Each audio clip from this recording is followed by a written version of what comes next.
우리 사람들의 입는 옷 의상 가운데서 아마 현대 지난 수십 년 동안, 아니 수백 년 동안 계속해서 가장 인기가 있는 의상이 어떤 것이겠습니까? 이 사람들이 길을 걸어가다가 이렇게 옷을 파는 가게 이제 진열되어 있는 옷을 보고 가다가 멈춰서서 항상 한 번씩은 보고 지나가는 그런 옷이 있습니다.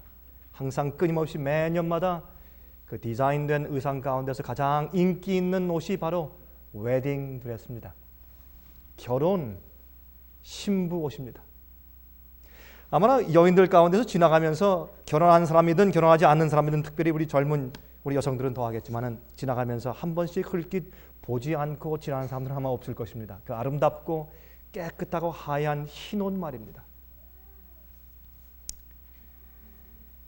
여러분, 요한계시록 3장에는 흰 옷에 대해서 기록되어 있습니다. 이 흰 옷은 참 우리에게 심각한 의미를 갖습니다. 우리 그 이유를 한번 우리 성경 말씀에서 좀 찾아보도록 하겠습니다. 요한계시록 3장 14절부터 22절까지 있는 말씀을 좀 펴서 보십시다. 요한계시록 3장 14절부터 22절까지 있는 말씀을 읽겠습니다. 우리가 잘 아는 일곱 번째 교회인 라오디게아 교회에게 보내는 그런 기별이 기록되어 있는 것을 우리가 읽게 됩니다. 라오디게아 교회 사자에게 편지하기를 아멘이시요 충성되고 참된 증인이시요 하나님의 창조의 근본이시니가 가라사대 내가 내 행위를 아노니 내가 차지도 아니하고 더없지도 아니하도다. 내가 차든지 더없든지 하기를 원하노라. 내가 이같이 미지근하여 더없지도 아니하고 차지도 아니하니 내 입에서 너를 토하여 내치리라. 내가 말하기를 나는 부자라 부요하여 부족한 것이 없다 하나 내 곤고한 것과 가련한 것과 가난한 것과 눈먼 것과 벌거벗은 것을 알지 못하는도다. 내가 너를 구원하노니 내게서 불로 연단한 금을 사서 부요하게 하고 흰옷을 사서 입어 벌거벗은 수치를 보이지 않게 하고 안약을 사서 눈에 발라 보게 하라. 여기에 사는 이 세 가지 종류를 전부 다 산다 그랬습니다. 구원은 우리가 값없이 얻는 것으로 말씀되어 있지만 여기서는 특별히 마지막 시대 교회가 준비하는 입장에서는 우리가 이런 것들을 사야 된다고 말씀하고 있어요. 19절 물은 내가 사랑하는 자를 책망하여 징계하노니 그러므로 내가 열심을 내라 회개하라. 볼지어다 내가 문 밖에 서서 두드리노니 누구든지 내 음성을 듣고 문을 열면 내가 그에게로 돌아가 그로 더불어 먹고 그는 나로 더불어 먹으리라. 이기는 그에게는 내가 내 보좌에 함께 앉게 하여 주기를 내가 이기고 아버지 보좌에 함께 앉은 것과 같이 하리라. 귀 있는 자는 성령이 교회들에게 하시는 말씀을 들을지어다. 여러분, 여기에 그 라오디게아 교회에 편지하시는 예수님께서 참된 증인이라고 말씀하십니다. 참된 증인, true witness. 그것을 우리가 이 straight testimony라고 말하죠. 곧바른 증언. 다시 말해서 다른 것이 가미된 것이 없고 워럴 다운된 거 없고 물로 이렇게 씻어서 이렇게 적당하게 타협한 것이 없이 있는 그대로 얘기해주는 straight testimony. 곧바른 증언이라고 이제 말을 하죠.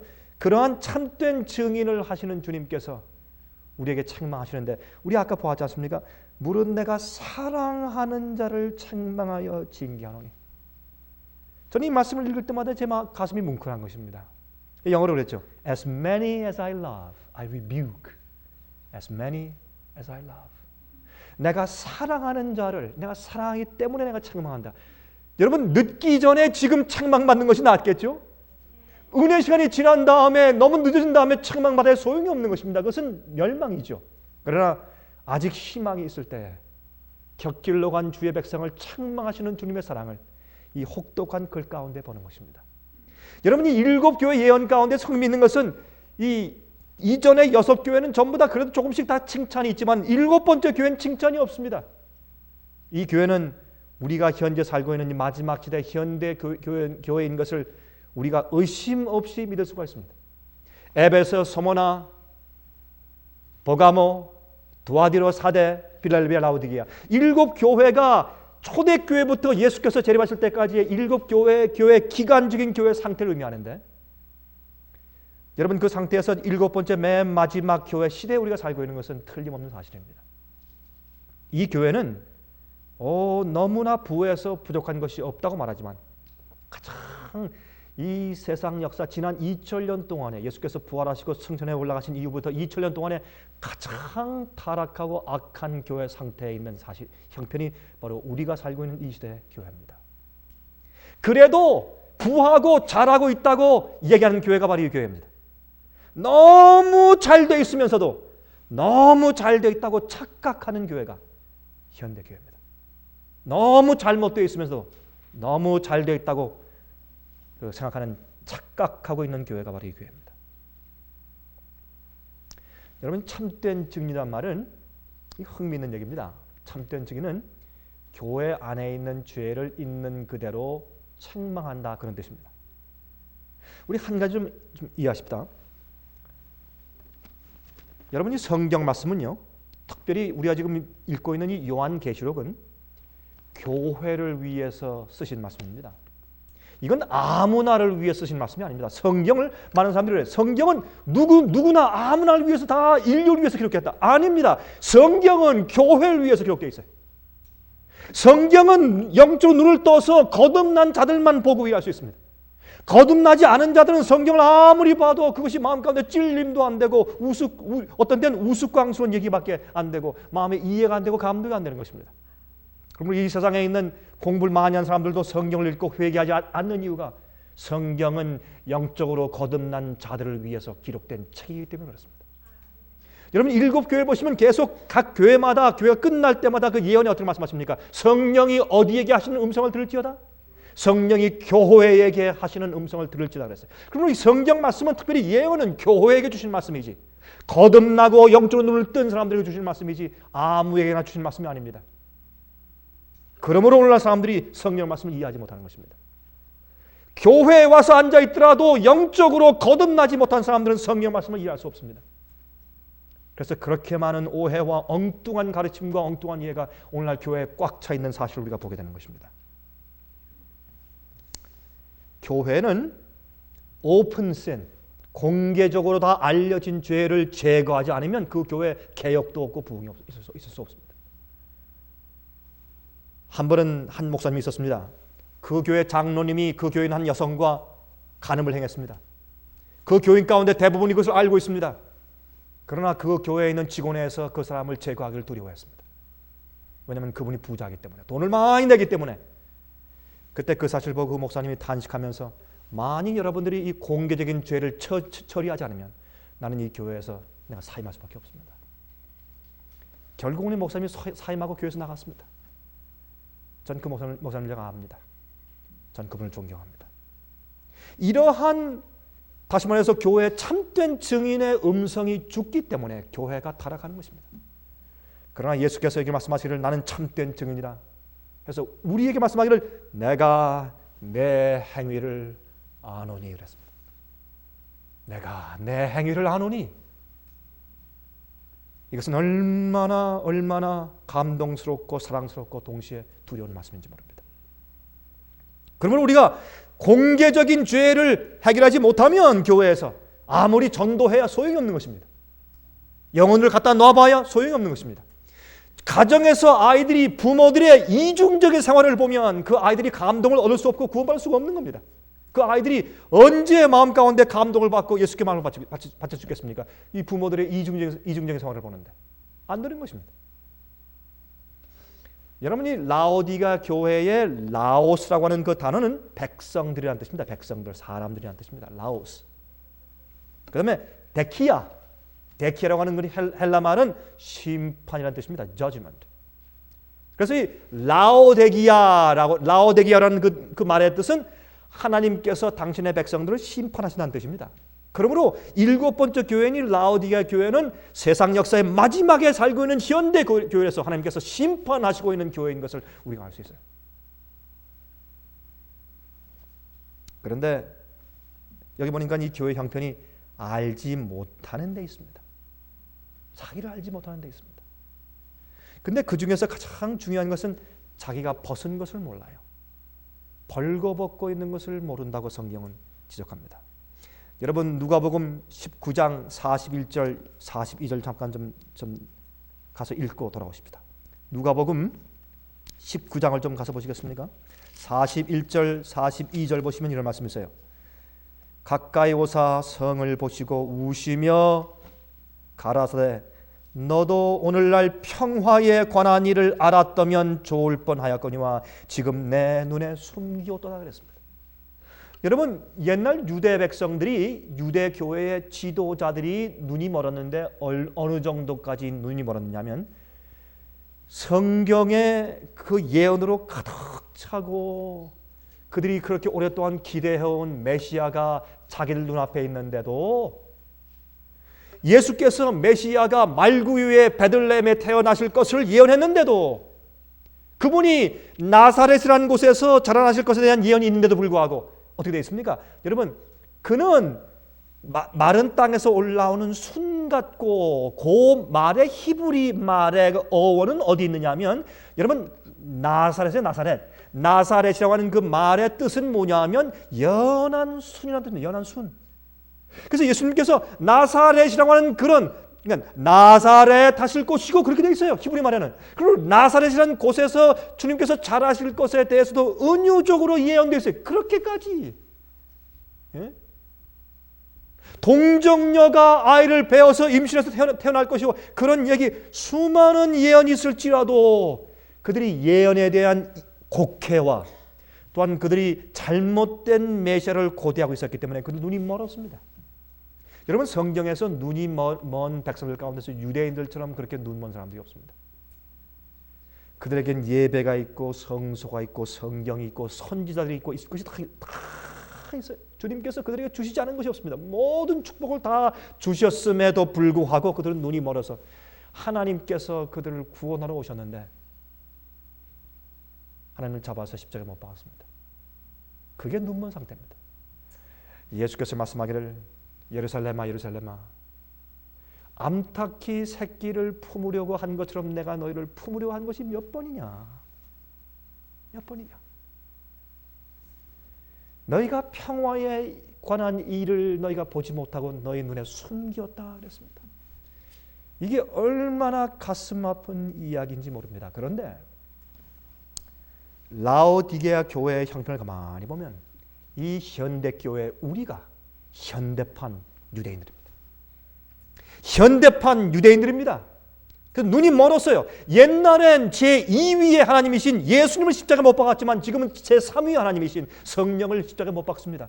가짜 성령 운동이 교회에 가득 차 있고 가짜 거짓 부흥이 가득 차 있으며 교회의 숫자가 자라면 교회가 부흥하는 줄 알고 교회가 부하게 되면 영적으로 부흥하는 줄로 착각하는 현대교회는 현대판 유대인들입니다. 예언 해석이 잘못되어 있고 믿음에 의해 해석이 잘못되어 있습니다. 여러분 생각해 보세요. 옛날 유대인들, 옛날에 이 랍비들은 옛날 예수님 당시의 랍비들은 이렇게 가르쳤습니다. 자, 지금 이것이 오늘날 현대교회 맞나 안 맞나 보십시오. 우리가 그 당시의 랍비들의 가르침이 우리가 성경의 어떤 진리에 대해서 동의하기만 하면 그것이 우리에게 의를 이룬다. 그렇게 가르쳤습니다. 지금도 꼭 같습니까? 같습니까? 꼭 같습니다. 그 의가 나를 변화시켜 내가 의롭게 되지 않더라도 그 의로운 가르침에 대해서 진리에 대해서 내가 동의하면 그것이 나를 의롭게 만든다고 가르쳤습니다. 그것은 성경과 아주 먼 오류입니다. 성경은 그렇게 가르치지 않습니다. 의는 하나님이 의요. 믿음으로 하나님의 마음을 우리가 받는 것입니다. 주님께서 우리가 의로워지기 전까지 의롭다고 칭하지 않습니다. 그렇게 그냥 우리가 마음 가운데 그냥 죄를 품고 죄를 포기하지 않고 있는 상태에서 진정으로 회개하고 죄를 버리고 회개치 않은 상태에서 주님께서 의롭다고 칭하시면 그럼 주님께서 거짓말하시고 사기하시는 분입니다. 그럴 수가 없습니다. 하나님은 거짓말할 수 없는 분이라고 성경이 말하기 때문에 그렇습니다. 그래서 예수께서 말씀하시기를 그 당시 유대인들의 훌륭한 율법사요 학자인 니고데모에게 말씀하기를 니고데모야 내가 너에게 진실로 진실로 이르노니 내가 거듭나지 아니하면 천국에 들어갈 수 없다 했습니다. 그것이 그 당시 옛날에 예수님 당시에 주께서 말씀하신 그 당시 교회의 의에 대한 개념이었습니다. 교회 지도자였습니다. 그러나 그가 가르쳐도 마음 가운데 평안이 없고 구원의 즐거움이 없어요. 왜? 마음 가운데 문제가 있으니까. 내가 거듭나지 아니하면, 그렇게 말씀하십니다. 이것이 오늘날 현대 라오디게아 교회의 형편입니다. 여러분, 여기 예수께서 말씀하시기를 내가 금과 흰 옷과 안약을 내게서 사라 그랬습니다. 여러분, 예수님을 따르는 것은요, 주님께서 강요하시는 것이 아니죠. 성경에 주님께서 한 번도 우리를 강요한 적이 없습니다. 그래서 사람들이 주님께서 지금 악인들이 죄를 범하면 금방 심판을 때리고 금방 벌을 주지 않기 때문에 사람들이 죄를 짓는데 과감한 것입니다. 죄를 짓는 일에 두려워하지 않는 것입니다. 사기를 치고 속이고 마음 가운데 이기심으로 행하고 교만을 가지고 행하고 경쟁을 해도 아무런 일이 생기지 않으니까 마음이 더 담대해지는 것입니다. 그러나 기억하십시오. 주님께서는 하늘의 기록책에 분명히 우리 행위가 기록되어 있다는 사실을 아시는 겁니다. 근데 여기 말씀하기를 사라. 여러분, 예수께서 분명히 말씀하셨죠. 거듭해서 말씀하셨죠. 너희가 나를 따라오려거든. 여러분, 제자됨의 대가입니다. 본헤퍼라고 하는 그 유명한 독일의 신학자는 1940년도에 그 유명했던 그 독일 신학자입니다. 나치 당시에 이제 잡혀서 감옥에서 죽었죠. 그분이 쓴 책 가운데 아주 그 유명한 책이 있죠. The Cost of Discipleship. 제자됨의 대가라는 책이에요. 그 책이 참 좋아서 우리 살아남는 월간지에도 몇 번 그 기사를 게재한 적이 있습니다. 여러분, 얼마나 감동적인 책인지 모릅니다. 그 당시에 주님을 따르는데 아무런 대가 없이 편안히 따르는 교회를 질책한 놀라운 그 말씀이 거기에 있어요. 의를 이루는 데 대한 대가 없이 의를 이루는 데 대해서 책만 글이 그 속에 있어요. 예수께서 말씀하시기를 너희가 나를 따라오려거든 너희 자신을 어떻게 하고? 부인하고. 여러분, 우리가 우리 자신에 있는 내 정욕을 부인할 때 뭐가 옵니까? 육신의 고통이 와요. 누가 여러분들에게 주님을 따르는 것이 평안한 장미꽃 밭같이 좋은 편안한 길이라고 말씀했습니까? 아닙니다. 주님을 따르는 길은 가시밭길이요. 주님보다 더 나은 그리스도인 생활이 없는 겁니다. 주님께서 이 땅에 사실 때 의롭게 살았기 때문에 이 땅의 생활은 고난이요 핍박이었습니다. 그것이 우리 생활입니다. 우리가 이 땅에서 죄의 유혹을 거절하고 우리 속에 있는 나의 정욕을 부인할 때, 죄의 유혹을 부인할 때 그 속엔 육신의 고통이 있는 겁니다.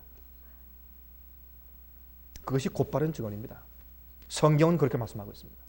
그것을 오늘날 곡을 빼버리고 주께로 나오면 축복이 있고 주 앞에 많이 바치면 은혜가 있고 번영하고 잘되고 자식이 잘되고 자식이 인류대학에 가고, 이게 다 가짜 복음입니다. 잘못된 생각들입니다. 여러분, 욥은 주 앞에 신실했지만 주님께서 그의 신실함을 온 우주 앞에 증거해서 보이시기 위해서 시련을 허락하셨습니다. 물론 주님의 축복이 있습니다. 그러나 기억하십시오. 주님을 따르는 데는 제자됨의 대가가 필요합니다. 자기를 부인하고 자기 십자가를 지고 따르라고요. 십자가를 지고. 우리가 우리 자신을 부인할 때 내가 지고 갈 십자가가 무엇인가 찾을 필요가 없습니다. 내가 지고 갈 십자가가 옵니다. 내가 원하는 인기 버리고 내가 원하는 세상의 재미 버리고 주님 따르려고 할 때 십자가가 옵니다. 비난이 오고 오해가 오고 핍박이 옵니다. 조롱이 오고 모욕이 오고 오해가 오고. 우리 생애 가운데 핍박이 없는 이유는 우리가 주님의 뜻대로 살지 않기 때문에 핍박이 없는 것입니다. 다른 이유가 없어요. 그래서 오늘날 교회가 번영하는 것입니다. 핍박이 없는 것입니다. 만약 교회가 세상을 향해서 올바른 이야기를 하고 교인들에게 올바로 이야기해서 정말 올바로 주 앞에 의롭게 살라고 지적하면 오늘날 교회가 핍박 때문에 견디지 못할 것입니다. 옛날 로마 시대보다 중세기보다 핍박이 더할 것입니다. 그러나 교회에 핍박이 없고 번영과 화평의 시대가 있는 이유는, 교회에 핍박이 없는 이유는 교회가 십자가를 지지 않기 때문에 그렇습니다. 그게 라오디가 교회입니다. 부하다, 부하다, 부족한 것이 없다. 그러니까 핍박이 없죠. 마귀가 핍박할 이유가 없어요. 핍박하면 사람들이 깨게. 왜 핍박해? 가만 놔둬야지. 자는 사람을 왜 깨워요? 가만 놔둬야 멸망으로 그대로 급행 열차 타고 그만 멸망으로 잘 갈 텐데 왜 깨워요? 가만 놔둬야지. 그래서 마귀가 핍박하지 않는 것입니다. 마귀가 좋아서 핍박하지 않는 것이 아니라 핍박이 없는 교회는 실패한 교회입니다. 핍박이 없는 교회는 멸망하는 교회입니다. 여러분 이게 너무 심한 얘기 같습니까? 아닙니다. 그게 성경 이야기입니다. 예수께서 말씀하기를 지금처럼 말이죠. 수만 명, 수천 명, 수백 명 좋은 건물 가지고 멋진 그런 교회를 가지고서 운영하는 이렇게 번영스러운 교회의 홍수의 복음의 홍수 시대에 예수께서 말씀하기를 아니라 이 교회는 죽었다. 벌거벗었다. 내가 너희 속에 없다고 말씀합니다. 예수님께서 어떻게 합니까? 문을 두드리세요. 교회 밖에서. 주님의 임재가 없는 교회. 여러분 들어보셨어요? 예수님의 임재가 없는 교회. 그러면서 여전히 예수님의 이름을 부르는 교회.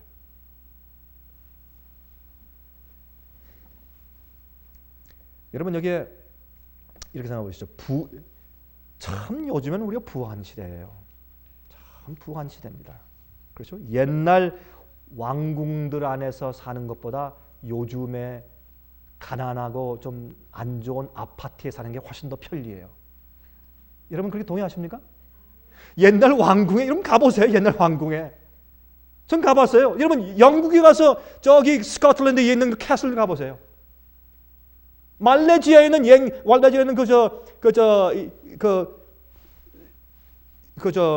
쿠알라룸푸르에서 좀 내려와서 왼쪽 서쪽에 있는 이 바다인가에 있는 옛날 왕궁 한번 가보세요, 여러분.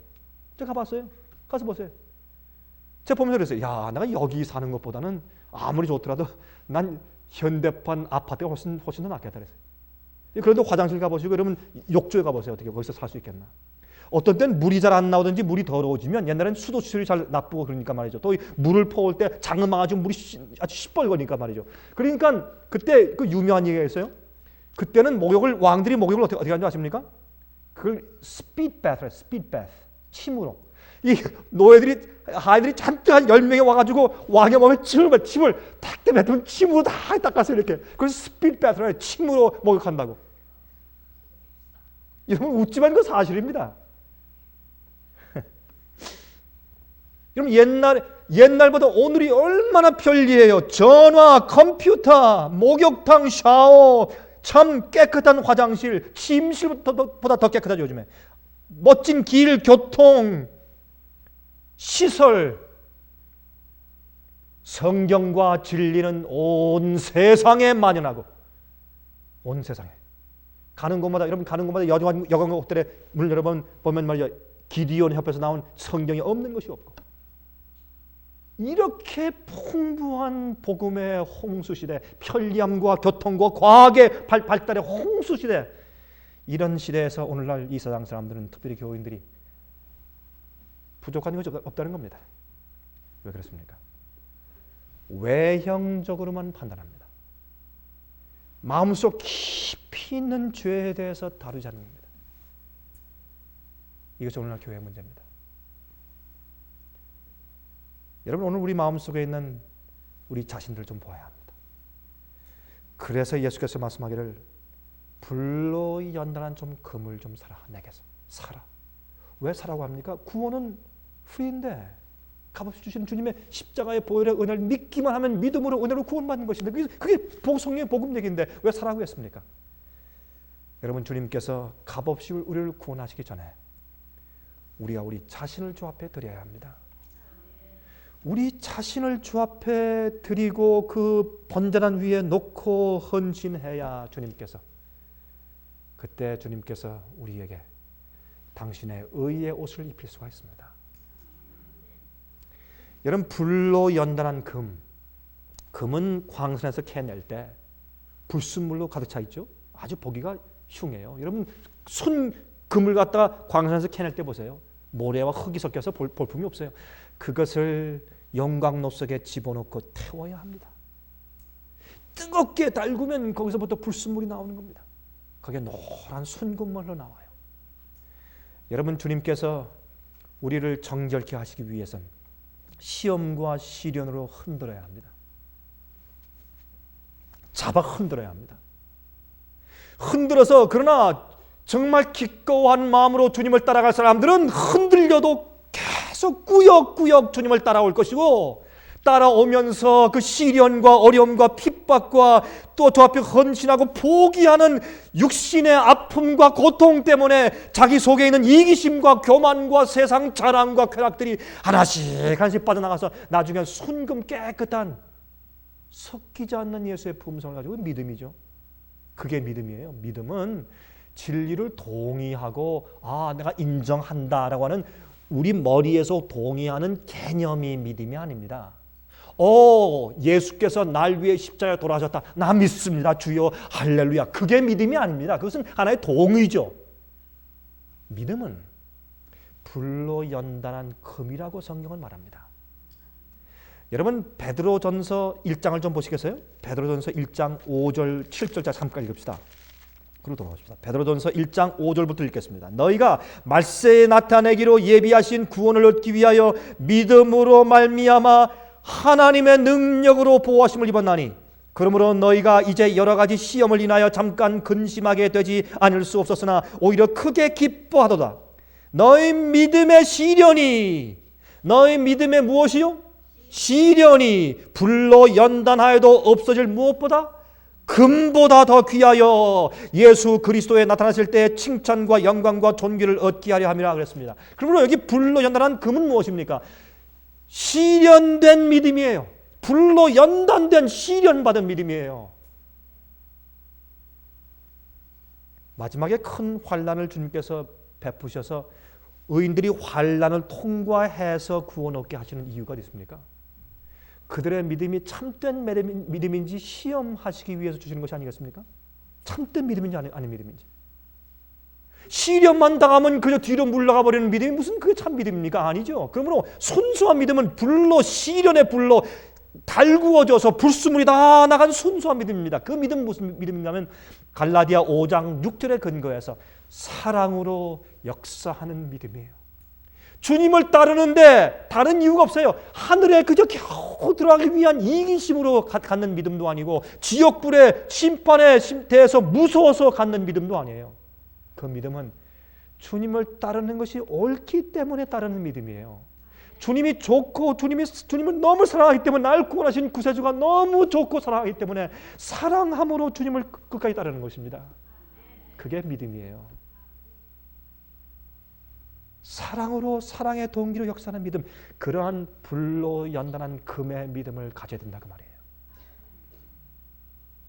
주님께서 축복하지 않으면 금방 마음이 변해버리고 금방 불평하고 그것이 옛날 유대인들 사회 아닙니까?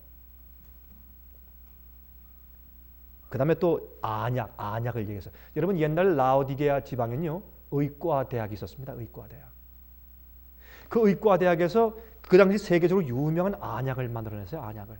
그 안약은 참 신비한 안약이었습니다. 어떤 산에 있는 돌가루를 섞어서 만든 안약이었는데 굉장히 아주 효과가 있었다래요. 거기에 있는 그 안약을 주님께서 상징적으로 말씀하기를 너에게 안약이 필요한데 그 안약을 내게 사라 그랬습니다. 그 안약은 성령의 역사입니다. 분별력이에요. 내 주위에 있는 악과 선이, 내가 다가오는 이 일과 이 말과 이런 계획과 이런 것들이 악인지 선인지 분별할 수 있는 그런 능력입니다. 내 속에 나를 찾아서 볼 수 있는 영적인 안목을 말하는 것이에요. 그게 안약이에요. 이거 안약이 성령 역사가 없으니까 엉망이죠.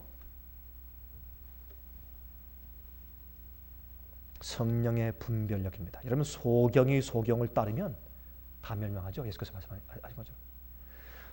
오늘날 교회는 어떻습니까? 사람들이 우린 성경을 공부할 수 없으니까 목사님 다 공부해서 어린이 다 가르쳐 주실까 봐요. 그러니까 주님 목사의 말씀만 따라가면 되죠. 소경들이 소경한테 운명을 맡기니까 다 같이 빠지는 것입니다. 여러분 이것은 옛날 중세기 시대 교회입니다. 옛날 중세기 교인들은 성경을 읽지 못하게 교회에서 금지했습니다. 성경을 읽으면 성경을 불태우고 크게 책망을 하고 막 감옥에 가두겠습니다. 왜 그랬습니까? 그 이유는 좋습니다. 평신도들이 성경을 잘못 이해하면 오류를 만든다. 그러니까 성경을 잘 공부하는 신부들만 성경을 연구하게 해라. 그것이 옛날 중세기에 있는 종교 핍박 가운데 하나 아니었습니까? 오늘날도 마찬가지입니다. 오늘날도. 근데 한 가지 보십시오. 이제 우리가 중점적으로 이제 오늘 공부하려고 하는 것은 흰옷이죠. 흰옷. 근데 재밌어요. 흰옷. 여러분 성경에서 벌거벗었다 하는 것이 무슨 뜻인지 여러분 아시면 좀 의미 있을 것입니다. 아담과 해와가 벌거벗은 것을 알게 됐죠. 왜 벌거벗은 것을 알게 됐습니까? 예, 선악과를 따먹었으니까. 다시 말해서 주의 계명을 어기고 범죄했으니까. 그렇죠? 벌거벗었다 하는 것은 무엇입니까? 자기 속에서 죄의 문제를 해결하지 않았다 그 뜻입니다. 그게 벌거벗은 겁니다. 그런데 보세요. 벌거벗었을 때 그들이 무엇을 입었다고요? 뭘 입었다고요? 무화과 나무 잎사귀로 무엇을? 무슨 치마? 예? 앞치마를 해서 입었다고 하죠. 앞치마. 그걸 영어로 뭐라고 번역했습니까? apron. 우리가 그 식당에서 이제 우리 그 부엌에서 이제 요리할 때 입는 앞치마 말이죠. 앞치마. apron을 앞치마를 해서 입었다 그랬어요. 근데 그 앞치마를 해 입었다는 그 앞치마 apron이 히브리 말로 원래 원어가 무슨 말인지 아십니까? 단어가? 카고라. 이 발음이 좀 정말 카고라. 카고라의 뜻이 무슨 뜻인지 아십니까? 흥미있어요. 앞치마를 해 입었다는 그 카고라의 뜻은 여러분 비키니 아시죠? 비키니. 수영복 비키니. 비키니 윗도리 말고 아랫도리 비키니. 그런 뜻이에요. 여러분 생각하실 때 아유 목사님 그 당시 비키니가 어디 있었습니까? 그때 비키니라는 그런 단어가 어디 있었습니까? 그 모양이 그렇다고 말합니다. 그런 모양의 뜻이에요. 다시 말해서 이 카고라라고 하는 그런 히브리 말의 원어는 무슨 뜻이냐면 앞부분만 살짝 가린 벨트 같은 허리띠 같은 그런 옷이에요. 여러분 일본 사람들이 하는 수모 레슬링 보신 적 있죠? 수모 한 300파운드, 400파운드짜리 큰 씨름 선수들 말이에요. 그래서 앞부분만 살짝 가리고 사는 씨름 선수 있잖아요. 뒤에 엉덩이도 다 나오고 그런 옷 여러분 아시죠? 무슨 뜻인지? 그게 카고라예요. 그게 카고라예요. 그러므로 하나님의 의로 옷 입지 않으면 우리가 입는 옷은 카고라예요. 카고라. 영어로 loin covering이에요. 앞부분 살짝 가려있는 비키니 같은 옷을 입고 있는 것이에요. 그러므로 성경에서 벗었다 하는 표현은 옷을 벗었다는 표현은 뭐냐면 수치스럽다는 뜻이에요. 수치스럽고 그다음에 단정한 옷을 입고 다니지 않는다는 뜻입니다. 여러분 성경에 예레미야를 보시면 이런 말이 있죠. 예레미야 보고 하나님 말씀하시면 너 옷을 벗고 시내 성중에 좀 다니라 그랬어요. 그래서 옷을 벗은 채 시내 예루살렘 성중을 걸어다녔죠 예레미야가. 여러분 옛날에 말이죠 이 선지자가 되는 것은 좀 어려웠어요. 어떤 때는 옷을 벗고 다녀야 되고 또 어떤 때는 예레미야에게 똥을 구워서 인분을 구워서 먹으라 그랬어요. 그 참 힘들어요. 왜요? 그 당시 백성들의 그 악한 형편을 상정하기 위해서 인분을 구워서 먹어야 되고 옷을 벗고 다녀야 되고 참 힘들어요. 선지자 일은 힘든 일이었어요. 근데 예레미야가 옷을 벗고 다닌 것은 완전히 벗고 다닌 것이 아니었어요. 앞만 살짝 가린 카고라를 입고 다녔다 그런 뜻이에요. 아주 수치스러운 것을 말하는 것이에요. 여러분 주님께서 우리가 가지고 있는 의의 옷을 볼 때 그렇게 보시는 겁니다. 그렇게 보이는 겁니다. 우리가 겉으로 친절한 것 같고 우리가 겸손한 것 같고 우리가 찬송을 잘하는 것 같지만은 우리 속에 있는 우리의 동기와 우리의 품성이 악한 겁니다. 더러운 겁니다. 사기적인 겁니다. 형식적인 겁니다. 주께서 말씀하시기를 너는 벌거벗고 곤고하고 가련하고 근데 알지 못한다고 말씀했습니다. 너희 그것을 알지 못한다. 여러분 예수님께서 부활하신 다음에 갈릴리에 갔을 때 그 제자들이 고기를 잡고 있었죠. 밤새도록 고기를 잡아도 잡지 못했습니다. 예수께서 뭐라 그랬습니까? 가서 아침 조반을 준비해 놓으신 다음에 참 그 장면이 감동적이에요. 주님께서 그들이 그렇게 부인하고 그렇게 못된 사람들을 보시고도 주님께서 얼마나 배고플까 해서 먼저 그 장마하기 전에 아침을 만들어서 이렇게 구워서 놓으시고 그게 우리 주님이에요. 그 은혜 때문에 아직도 우리가 이 세상에 이렇게 소망을 가지고 살고 있는 것을 우리 감사하십시다 좀. 예? 주님께서 참 얼마나 감사한지 모르겠어요. 전 그런 장면을 볼 때마다 하나님의 자비를 봐요. 성경에 아무 말도 아니지만 조반을 준비하사 그 말 한마디 가운데 우리를 향한 하나님의 자비가 있어요. 지금도 벌거벗은 수치스러운 주의 성품 없는 우리를 위해서 지금도 하늘에 조반을 만드신 예수 그리스도, 아침에 일어날 때 원하기만 하면 아침에 생명수와 말씀을 주기 위해서 성령을 통해서 기다리시는, 조반을 해놓고 기다리시는 주님, 그런 바쁘게 정신없이 뛰어나가는 우리 뒷모습 보면서 실망하시는 우리 예수 그리스도. 그때 예수께서 이제 묻습니다. 여보시오, 고기를 좀 잡았어. 아이, 말도 마시오. 송사리 한 마리도 없어. 밤새도록 애썼는데. 자, 오른쪽에 한번 그물을 던져보시오. 여러분, 그 당시엔 말이죠, 지나가는 행인들이 물속에서 이 지나가는 그런 고깃들을 볼 수가 있었어요. 가끔. 그때 여보시오, 저쪽 이렇게 가르쳐주는 경우가 가끔 있었습니다. 그래서 그런 줄 알았어요. 제자들이 지금 그런 줄 아는데, 그런 줄 알고 지금 고깃대가 지나가는 모양이다 하고 저게 던졌는데, 던지고 나니까 어마어마하게 큰 고기들이 가득 잡혔습니다. 그때 옆에 있던 요한이 말했습니다. 주님이시다. 근데 성경은 뭐라 그래요? 베드로가 겉옷을 걸치고 물속에 뛰어들었다 그랬어요. 예수님께 오기 위해서. 베드로가 참, 그래서 베드로예요. 베드로는요, 주님을 불순종하고 주님을 원망하고 주님을 저주하는 말을 부인했을 때도 충동적으로 했는데, 주님을 사랑하는 것도 또 그런 기질로 또 주님을 사랑했다. 근데 이제 그때 성경을 했어요. 그가 겉옷을 걸치고 물속에 뛰어들었다. 그런데 그 가로하고 그가 옷을 벗고 있는지라 해서, 그 벗고 있는지라. 그러면 그가 벗고 여러분 고기를 잡았다는 뜻입니까? 아닙니다.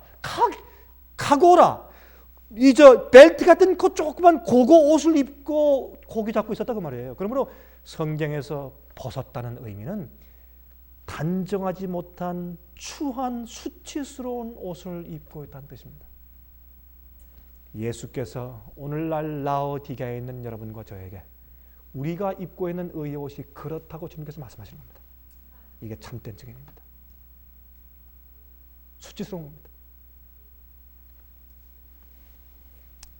여러분, 그러면 성경은 우리가 입어야 할 참된 옷을 무슨 옷이라고 하는가? 많은 사람들이 생각해요. 여기 문제가 있습니다. 우리가 입을 옷이 예수님께서 이 땅에 오셔서 십자가에 돌아가신 그 십자가의 은혜, 구원의, 용서의 옷. 또 한 가지, 예수님께서 이 땅에 사실 때 33년 반 동안에 주 아버지의 계명을 다 지키시고 범죄치 않으신 그 온전한 완전한 의의 옷. 다시 말해서 우리가 한 것이 아니라 예수께서 이미 해놓으신 그 옷을 믿음으로 그저 우리가 걸친다 라고 하는 이해와, 두 번째, 주님께서 다 해놓으셔서 우리가 용서받고 회개할 때, 회개하고 용서받을 때 그것이, 그 의가 우리의 것이 되는 것은 사실이나, 그렇게 하실 때 주님께서 당신의 능력으로 우리 마음을 의롭게 하사 결국에 와서 우리를 성장케 하시되, 나중에 우리가 입고 있는 예수 그리스도의 그 의의 옷의 성품이 우리 마음의 성품이 될 때까지 역사하셔서 그 성품이 결국엔 우리의 의의 옷이 된다고 이해하는 가르침입니다. 이 두 가지 가운데 교회에 큰 갈등이 있는 것입니다. 성경은 말하기를 이렇게 말씀합니다. 요한계시록 19장 보십시다. 요한계시록 19장 7절과 8절이 있습니다. 요한계시록 19장 7절과 8절. 우리가 즐거워하고 크게 기뻐하여 그에게 영광을 돌리세. 어린 양의 혼인 기약이 이르렀고 그 아내가 예비하였으니, 이제 혼인 예복이 나옵니다. 웨딩 드레스. 어린 양 예수 그리스도의 이제 아내가, 교회가 준비되었는데 아름다운 웨딩 드레스를, 흰 옷을 입었습니다. 그것이 무엇입니까? 8절. 그에게 허락하사 빛나고 깨끗한 세마포 흰 옷을 입게 하셨은즉, 이 세마포는 성도들의 무엇이라고요? 옳은 행실이로다 하더라.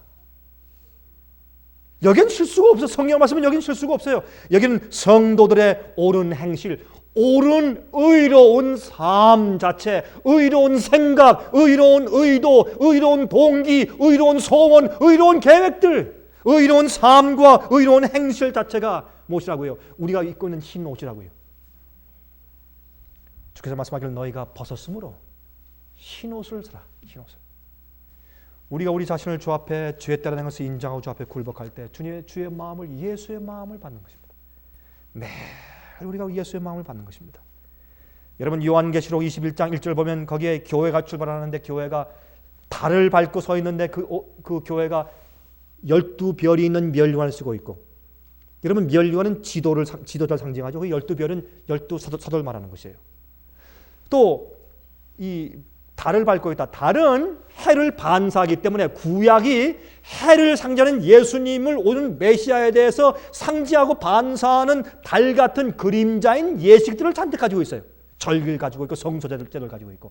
그래서 구약은 달과 같은 시대였습니다. 그러나 예수께서 떠오르는 시대는 신약이에요. 그러므로 해를 뒤에 입고 있는, 예수의 의의 빛의 옷을 입고 있는, 흰 옷을 입고 있는 여인이 등장하는데 12사도의 가르침을 가지고 출발하는 초대교회가 시작돼요. 그것이 요한계시록 12장 1절이에요. 초대교회는 예수님께서 부활하고 승천한 다음에 성령이 충만해서 흰 옷을 입은 교회로 출발했습니다. 나중에 보니까 7번째 맨 마지막 시대 라오디게 현대교회니까 교회가 다 벗어버렸어요. 완전히 벌거벗었어요. 벌거벗은 교회가 자기들의 수치를 가리기 위해서 뭘 합니까? 형식적으로 겉에 보이는 것을 가리기 시작해서 가고라, 앞부분만 살짝 가리는 수모 레슬링 선수가 입는 비키니 같은 옷만 살짝 입고서 옷을 입었다고 하면 살고 있는 교회가 마지막 교회라고 말입니다. 성령의 내자시는 예수님의 임재가 없는 교회. 여러분, 이건 개인들을 향해 하실 말씀이고 나중에 총체적인 교회를 향해서 하실 말씀이죠. 제가 한번 체코 공화국 체크 리퍼블릭에 갔을 때 거기에 그 수도가 프라하입니다. 프라하. 그 프라하에 제가 거리를 걷고 있는데 제가 같이 걷고 있는 형제가 저한테 이제 안내주면서 거기에 이제 허스가 이제 설교했던 교회도 가보고 제가 쭉 걷고 있는데 이제 그 사람 말했습니다. 패스터 강 목사님, 저기는 저 여자 보십니까? 예, 봅니다. 저 여자가 장녀입니다. 그래. 장녀입니다. 또 저쪽에 보더니 저 사람도 장녀입니다. 그래. 근데 그랬어요. 어떻게 아십니까? 그랬더니 옷 입은 거 보면 압니다. 그랬어요. 옷 입은 거 보면 압니다. 오늘날 세상에서 사람들이 옷 입은 걸 보고 사람들을 구별해요. 하물며 교회 안에서. 주님께서는 성령을 통해서 우리가 옷을 입었는지 입지 않았는지 주님께서 보시는 겁니다. 여러분, 세상에서 요즘은요, 옷을 많이 벗고 살을 많이 드러내면 낼수록 멋있고 비싸고 섹시하대요. 그렇죠? 배꼽이 드러나야 멋있대요. 요즘에 여러분, 여자 청년 아이들이 입는 바지 보세요. 이게 점점 내려가서 엉덩이가 다 보이는데도 그게 멋있대요. 그래야 그게 비싸요. 또 참나, 이해할 수가 없어요. 옷감이 적게 들어가면 더 싸야죠. 너무 비합리적이에요. 여러분, 세상도 그런데 오늘날 이 세상에서는 추한 모습과 품성과 마음이 그대로 가지고 있으면서 시기, 질투, 욕심, 교만이 그냥 있으면서 그냥 예수 그리스도의 의의 옷을 입는다고 가장하는 것을 의라고 생각하는 그런 시대에 살고 있는 것입니다. 절대로는 아닙니다. 죄를 숨기는 자에게는 의로운 성품이 있을 수가 없습니다. 계명과 조화되지 않은 마음은 예수의 마음이 아닙니다. 여러분, 계명을 어겼던 아담과 헤아를 주님께서 할 수 없이 눈물을 흘리면서 에덴 동산에서 쫓아내신 하나님께서 적당히 용서하셔서 다시 에덴 동산으로 죄인들을 불러들이신다면 주님은 이상한 하나님이요, 그 하나님은 앞뒤가 맞지 않는 하나님이요, 성경은 그렇게 말한 적이 없어요. 하나님은 창조 하나님이요, 주 앞에 회개하며 나오는 영혼들의 마음을 주께서 재창조할 수 있는 능력을 가진 하나님이시요.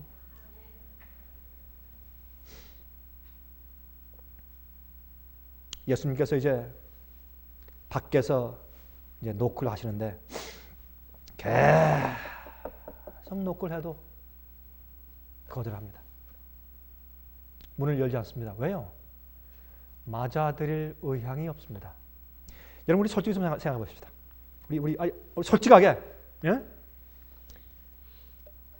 많은 경우에 우리가 예수님께서 우리 마음 가운데 전적으로 들어오시길 원치 않습니다.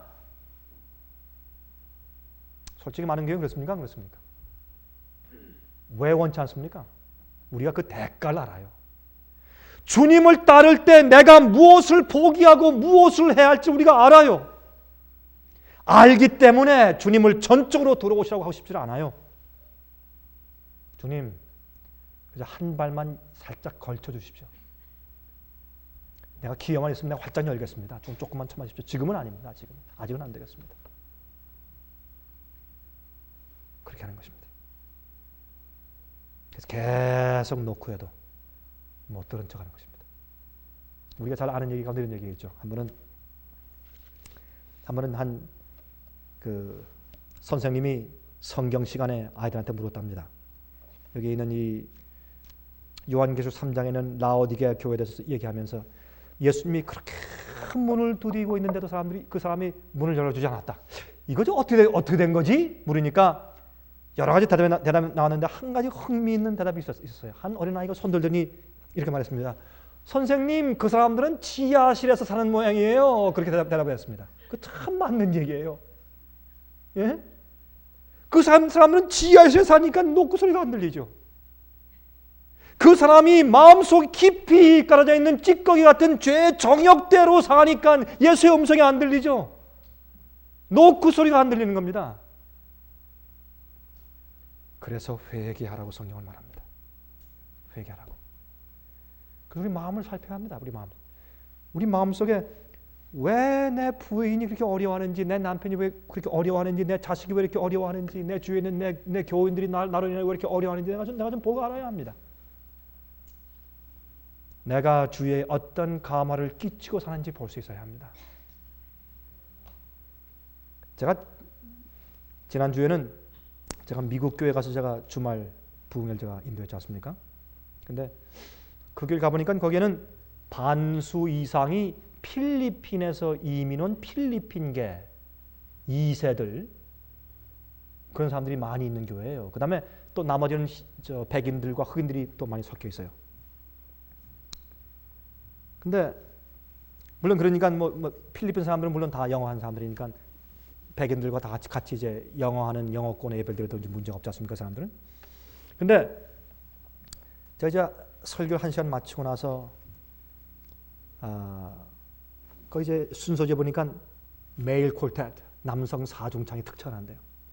그래서 좀 여러분 저도 남성 사중창을 아주 좋아하는 사람이니까 제가 학창 시절에도 많이 했고 그래서 야, 참 은혜스러운 또 음악을 듣겠다. 참 아주 기대를 가지고 이제 있었는데 좀 늦게 왔어요. 제가 설교 시작할 때 안 왔기 때문에 못 하고 다 끝난 다음에 이제 특창하게 되겠습니다. 제가 보니까 설교 시작하고 한 10분 지나니까 사중창당에 옷을 입고 들어오는데 정말 똑같은 옷을 입고 들어오는데 보니까 사중창당 같아요.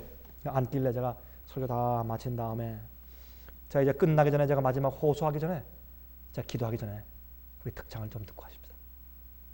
저도 기대하고 여기 있는 사람들 다 기대하는 마음을 가지고 우리 특창을 듣기 시작했습니다.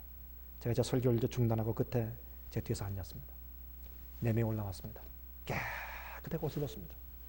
기름을 바르고 멋진 그런 이제 그 머리 스타일을 하고 참 꽤 얼굴이 준수하게 잘생긴 사람들이 4명의 남자가 올라와서 이제 여기 아주 하얀 그런 수건을 여기 달고 그 노래를 하기 시작합니다. 화음이 기가 막혀요. 아주 잘해요. 정말 노래를 잘하는 걸 들었습니다. 근데 참 이상한 것은 제가 이 사람들이 노래 3곡을 영업해요. 3곡을 하는데 정말 잘해요. 하이 테너가 정말 여성 같은 노래가 얼마나 잘 올라가고 얼마나 노래 잘하는지 화음이 참 좋고 그런데 참 이상한 것은 3곡의 특창의 노래가 끝난 다음에 제가 다시 올라와서서 그때 호소를 하려고 하는데 제 마음속에 감동이 없어요. 제 마음속에 감화가 없어요. 제가 수십 번 동안 설교한 감화가 그 교회에서 나가버렸어요. 특창을 들었는데 하나님을 찬송하는 노래를 들었는데 성령의 감동을 주기 위해서 마음을 준비시키는 특창을 들었는데 감화가 없어요. 음악적인 기술은 높고 훌륭한 음악이었는데 감화가 없어요. 제가 그냥 몇 마디 한 다음에 그냥 기도하고 끝마쳐버렸어요. 감화가 사라졌어요. 여러분들이시요, 오늘날 교회는 그렇습니다. 오늘날 많은 그리스도인들이 우리 모습이 그렇습니다. 그것은 우리 마음속에 있는 깊은 높은 곳에 자리하고 있는 내가 예수 그리스도의 의의 옷을 입고 있지 않은 겁니다. 예수의 의의 옷을 입기 전에 내가 나를 포기해야 합니다. 나의 카고라를 포기해 벗어 던져야 합니다. 무화과 나무 옷으로 만든 그 나무 잎으로 만든 그런 앞치마를 벗어 던져야 합니다. 그 수치를 내어 던져야 합니다. 우리가 원래 가지고 있던 의의 옷은 빛의 옷입니다. 예수 그리스도의 의의 옷입니다. 성령께서 내재하기 때문에 우리가 가질 수 있는 아름다운 깨끗한 품성의 옷입니다. 그 품성을 사라고 말씀하십니다. 여러분 마태복음 22장 보면 혼인잔치의 비유가 나오죠. 거기에 왕이 혼인잔치에 초청하는데 소경과 절름발이와 모든 환자들과 모든 가난한 사람들과 전부 초청해서 왕의 혼인잔치에 객이 가득한 줄 알았어요. 근데 그 왕이 돌아다니면서 혼인잔치 하기 전에 무엇을 검사합니까?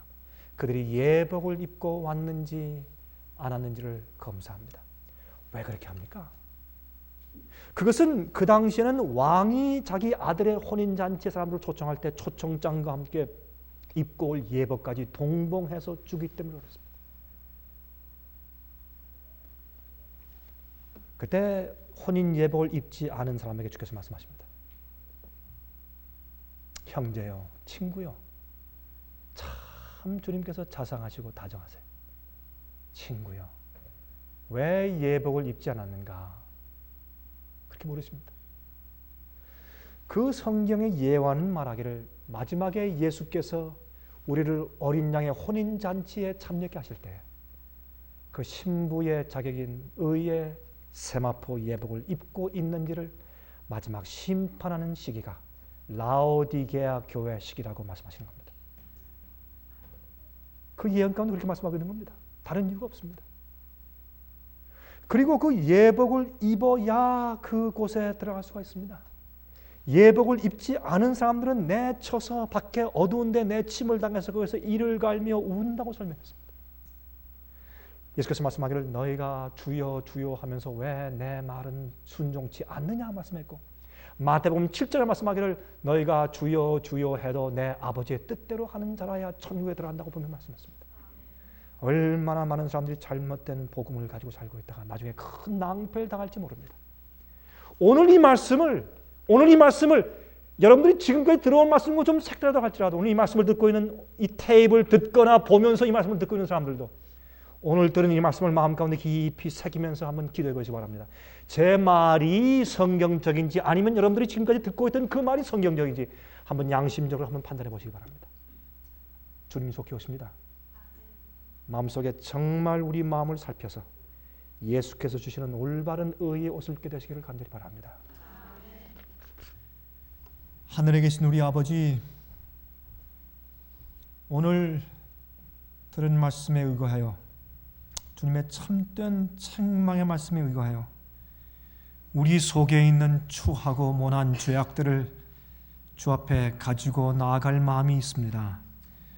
우리 속에 인간적인 의의 옷을 입고 있는 것을 벗어던지고 우리의 벗음과 수치를 인정하며 주 앞에 나가오니 저희를 불쌍히 여기시고 예수 그리스도의 마음을 허락해 주시길 기도합니다. 남을 나보다 낫게 여기는 마음, 겸비하고 희생하는 마음, 세상을 포기하고 의롭게 살기 위해서 자기를 쳐서 복종시키는 그런 마음, 예수의 의의 품성을 저에게 내리어 주시옵소서.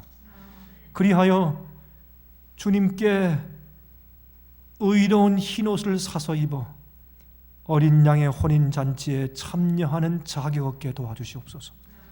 주여 저희를 구원하시되 주의 피의 보혈로 구원하시고 우리 양심을 씻으시고 성령으로 옷 입히시옵소서. 예수 그리스도의 거룩하신 이름으로 의지해서 간절하게 기도합니다.